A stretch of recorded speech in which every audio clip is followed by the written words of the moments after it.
You know how these conversations go. They just kind of go where they go.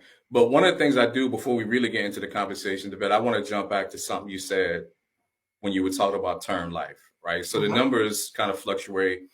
Only 2 to 4% of term policies pay out, Right. right? So there's this whole conversation about in the community where there's a divide, where some people say, "Hey, don't touch term," and they sell it. They're all they're whole life agents, right? And their argument against term is, "Oh, it's never going to pay out," even though those of us that have been around the industry long enough understand term does what it's supposed to do, right? If it's set up the right way. But I just want to kind of get your thought around that whole conversation about this product is better than that. Stay away from term. Only do whole life. Only do IULs. You've been at this 20+ years. When you see those arguments come up, how do you diffuse those conversations? Oh, that's real easy. So, I just went to Tampa last week and I was trying to figure out my whole wardrobe. And Shay, you can appreciate this, girl. I had it in my mind. I was only taking one pair of shoes. I'm not mad at it.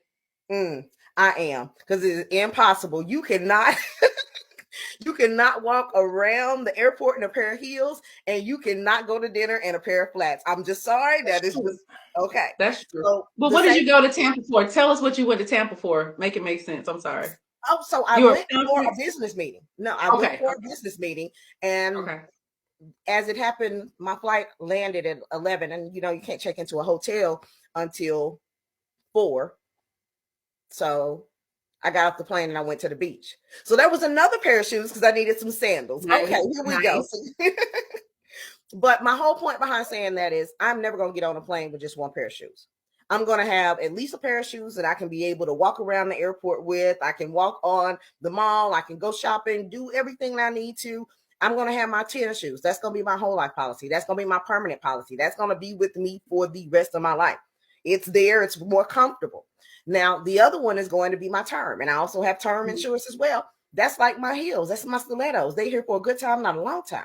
So being able to say, I want to be able to make sure that I have both of them in my portfolio. I don't choose one over the other. I just make sure I can afford them both. So a lot of times when we start talking about what a person's insurable needs are, they may need 500, 3 million worth of life insurance, but you can't buy all of that in a permanent policy. And like we were talking about these Etho plans, if they're not convertible over to a permanent policy, or you wait until you're in year number 18 and you're 65 years old and try and convert that whole picture over, well, that's no bueno other. So we have to be able to know what we're buying the policies for, know that what their purposes are, and be able to say, all right, with my term policy in particular, I bought another term policy when the twins were born. That's looking at another 20, 25 years of their life. Okay, I can comfortably afford that. If anything were to happen to me and I pass away and I don't have enough assets that are built up, then yes, they can be able to get that term life insurance policy as the death benefit. But I also don't want to be 65, 70 years old and not have anything permanent.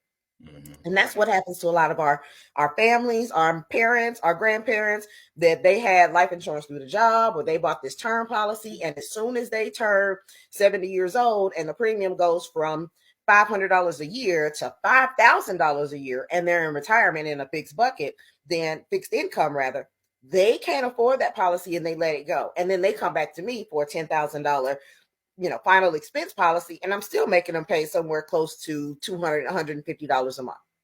So helping people to understand, if you strategically do that in your path along the way and know what the purpose of it is, then it's going to be beneficial. And of course, with the permanent policies, being able to have some cash value built in, and it said that if you are 60 and 70 years old and you're on a fixed budget, that cash value can really keep up the premiums for you.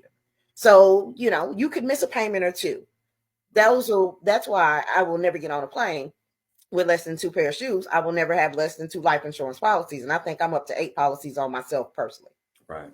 Nice. Nice. No, I like the way you I have broke to that remember down. that multiple shoes. I'm headed to Tampa this week, so Oh, sure, let me get a flight. No.